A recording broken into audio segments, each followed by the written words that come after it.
มาจอบเบิ่งผลงานหอบเศร้าของไอ้น้องเด้อโอ้ทางนี้ได้ปีกแล้วแต่สกังไง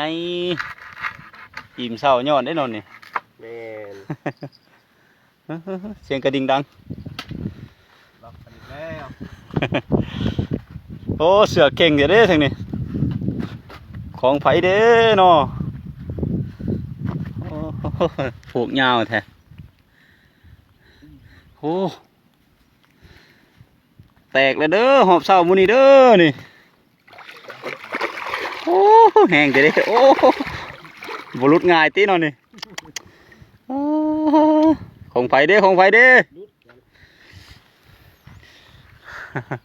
ของเซียนใหญ่เพิ่นบ่เนาะ